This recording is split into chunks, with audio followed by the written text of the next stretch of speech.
Good afternoon, everyone, and welcome, Nibinamik First Nation.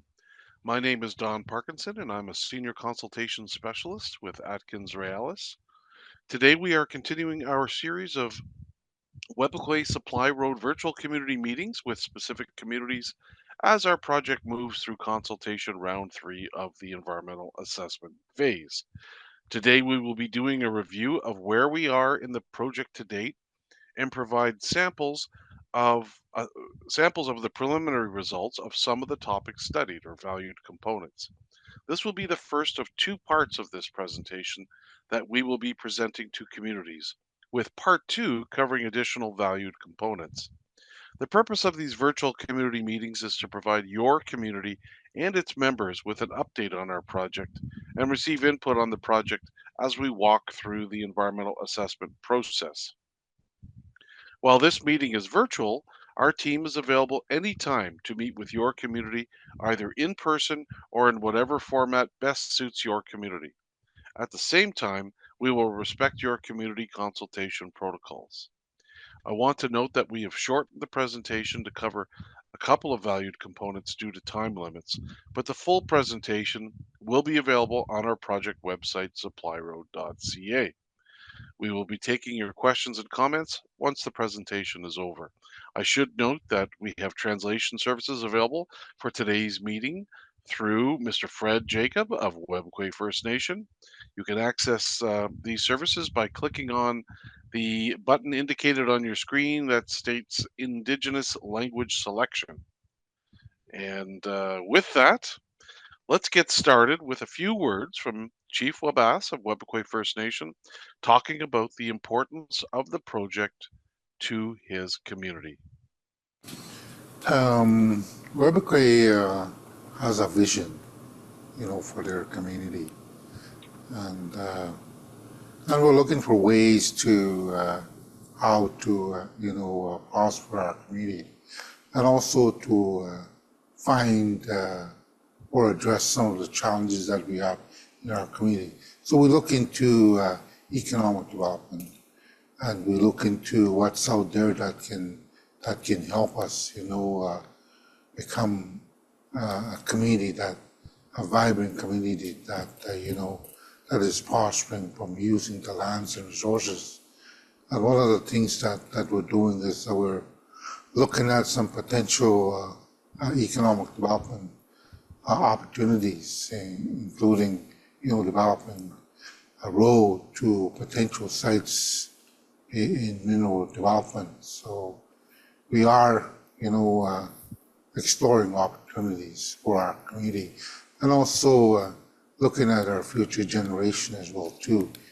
We like to see be able to have opportunities for our future generation, so they can live a good life and a healthy life, and hopefully with the opportunities that we're looking at, it will generate job opportunities and also bring in a good infrastructure for our community. Our thanks to Chief Wabas for his wise words about what the project means to his community. And with that, let's move now to the presentation, part one of the preliminary results of the valued components or VCs. Then we're going to come back and take any questions or comments community members may have. So let's play consultation round 3, part 1. Welcome to round 3 of the WSR environmental assessment phase. Today we will be covering part 1, which talks about what is being looked at in the provincial environmental and federal impact assessments, how the effects assessment is being completed, and the preliminary effects assessment results for selected value components, which are basically the different things we have studied as part of the environmental assessment or impact assessment. Part 2, which will be part of a separate virtual community meeting, will continue to cover preliminary results of effects assessment for select valued components, but will also cover cumulative effects, which are the leftover effects of this project combined with others from the past, present, and future. Webequay First Nation is about 200 to 250 kilometers from the Hudson Bay and James Bay coasts, and the planned Webequie Supply Road runs south of Webequie and then east to the Ring of Fire area. The purpose of the Webequie Supply Road is to move people and supplies to the Ring of Fire area, create jobs and business opportunities for community members, as well as skills training opportunities for young people. As this is Webequie's project, this will be done in a careful, sensitive way that will preserve and strengthen the community's language and culture. The planned road will be 107 kilometers long, with 17 kilometers on the Webequie First Nation reserve lands. The corridor planning area is 2 kilometers wide, but the actual cleared area will be 35 meters wide, make 3 large water crossings, and will include temporary pits, quarries, equipment storage areas, and construction camps. The road will make 6 major water crossings and will include temporary pits, quarries, equipment storage areas, and 4 construction camps. Now let's talk about the communication we have had with Indigenous communities. In our rounds 1 and 2 of consultation with communities, the project website was updated with new information, notices were sent to all 22 communities offering a variety of engagement options, and in-person and virtual community sessions were conducted, as well as streaming sessions to help community members better understand the process and the project overall. As mentioned, the WSR consultation team offered opportunities for all 28 Indigenous communities to provide input on the project during round 2, as we previously did during round 1. The virtual community sessions with each of the 22 communities were heavily promoted through social media and email. A variety of input was received on the project during round 2, ranging from ownership and responsibility for the completed road, impacts of climate change, employment and training opportunities, business opportunities, and impacts on treaty rights to potential downstream impacts to coastal communities. Much of the feedback related to topics that will be addressed as the project moves closer to construction, or those that are of a more regional nature and have their own process, such as federal regional assessment. Now let's move to the heart of the presentation. Environmental assessments are studies which assess the potential environmental effects, good or bad, of an individual proposal or project. For our purposes, the term environmental assessment, or EA, refers to the provincial process, while impact assessment, or IA, refers to the federal process. Next, we are going to talk about what we are assessing in the EA and IA. As we have mentioned before, valued components, or VCs, are what has been identified by community members, the general public, and technical experts as required for study in the environmental assessment or impact assessment. In parts 1 and 2, we will look at the project's effect on VCs, while in part 2 coming up in a few weeks, we will look at other effects such as accidents or spills. Before we go further, let's review some key terms. Valued components, or VCs, are what are to be studied in the EA and IA. Indicators are the ways to measure potential effects for VCs. Temporal boundaries is the timeline for assessment, and spatial boundaries are the geographic areas for assessment. Now we are going to talk about how the effects assessment is done. Engagement and consultation, as well as Indigenous knowledge, land, and resource use, feeds into the effects assessment steps, including identifying what will be studied, defining boundaries, identifying possible effects, and which are left over after mitigation, then looking at all effects together and then identifying follow-up and monitoring and overall advantages and disadvantages of the project.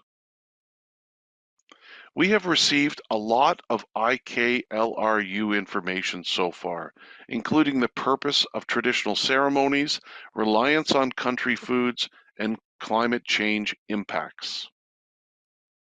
Existing conditions for each of the VCs are described through background research, engagement and consultation, and field studies. For each valued component, we look at potential effects and pathways, meaning how it happens and the route followed. For example, grading or reshaping the land as part of the project usually hardens the ground, making it harder for rain to get into the soil and lowering groundwater levels. Mitigation can be done in different ways: elimination of effects, reduction in control of effects, and offsets, where improvements can be made elsewhere to improve fish habitat, for example. When we describe the net or leftover effects, we talk about the direction of the changes, be they positive or negative, the amount of change, the area impacted by the effect, when the effect will occur, how long the effect will be, how often it will occur, the social or cultural effect, whether the effect will be permanent, and how likely the effect is to occur. We determine how significant net or leftover effects using a number of methods, such as scientific experts working with community members, assessing risk, ranking or weighing effects, as well as the professional judgment of experts using their knowledge and experience. Cumulative effects are the net effects of a project, combined with the net effects of other past, present, and future projects. It recognizes that the project does not sit alone in terms of impacts.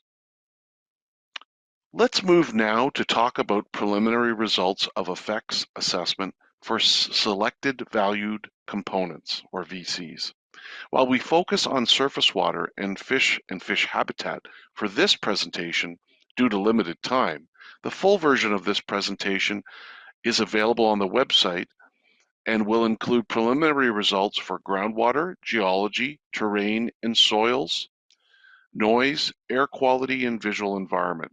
The preliminary results for the remaining valued components will be available in part 2 of this presentation, coming to you in a few weeks.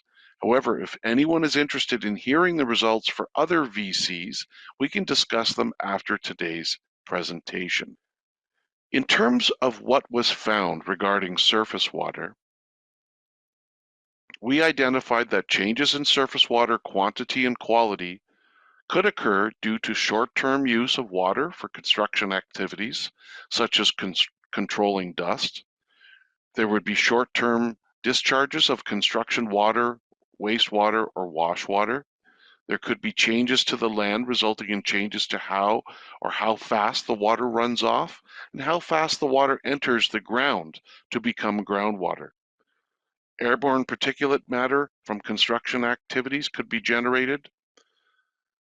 Blasting activities could release chemical constituents into nearby water bodies, so chemicals into nearby water bodies.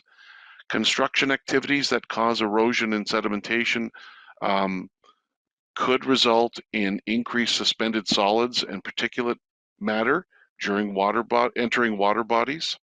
There could be runoff and erosion from constructed surfaces of roads and developed areas that could lead to the transportation of suspended solids and particulate matter into water bodies. And finally, road maintenance activities could lead to the deposition of sediment into water bodies. So in terms of what we plan to do to mitigate potential effects on surface water, we can use roadway design to effectively manage runoff, use frequent cross culverts in muskeg areas to prevent water backup, design crossing structures, handle higher control measures, and a spills prevention and emergency response plan. Let's now talk about fish and fish habitat. In terms of what was found, the project could potentially impact fish and fish habitat at crossing structures through changes to watercourses and water bodies, resulting potentially in the release of sediment and the occurrence of spills. Fish harvesting could also increase due to increased access to the area. To mitigate or reduce the impact of these potential fish and fish habitat effects, properly sized culverts allowing fish passage will be used. Fish rescues will be done. Habitat next to watercourses and water bodies, also known as riparian habitat, will be minimized. Habitat will be restored at water crossings. Construction will be timed to avoid impacts to critical life stages of fish, and erosion and sediment control and spills prevention and emergency response plan will be developed and used. Part 2 of this presentation will continue with the preliminary results of the effects assessment for selected valued components and discuss cumulative effects. As of now, the plan is to finalize the environmental assessment in 2026. You can contact us in many ways, through our website, through the individuals that are on the slide as well. Thank you for joining us. Miigwech.